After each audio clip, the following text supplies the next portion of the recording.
திருவெண்காடு ஸ்வேதாரண்யேஸ்வரர் சுவாமி கோயிலில் சித்திரை மாத பூரத்தை ஒட்டி உற்சவர் அகோரமூர்த்தி சுவாமி மகா அபிஷேகம் மற்றும் மகா தீபாராதனை திரளான பக்தர்கள் பங்கு பெற்றனர். மயிலாடுதுறை மாவட்டம் சீர்காழி அடுத்த திருவெண்காட்டில் பிரம்ம வித்யாம்பிகை உடனாகிய ஸ்வேதாரண்யேஸ்வரர் சுவாமி கோயில் அமைந்துள்ளது. நவக்கிரகங்களில் புதன் ஸ்தலமாக விளங்கும் கோவிலாகும்.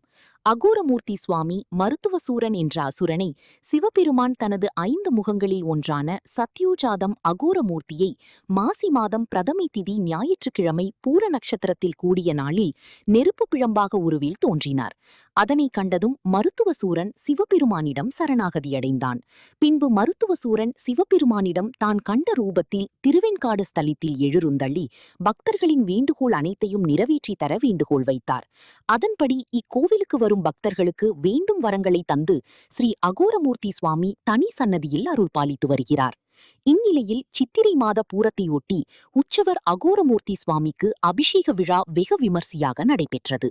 உற்சவர் அகோரமூர்த்தி சுவாமிக்கு அரிசி மாவு, மஞ்சள் பொடி, திரவிய பொடி, தேன், பஞ்சாமிர்தம், நாட்டு சர்க்கரை, பழச்சாறு, விபூதி, தயிர், பால், பன்னீர், சந்தனம் உள்ளிட்ட பொருட்களை கொண்டு மகா அபிஷேகம் நடைபெற்றது.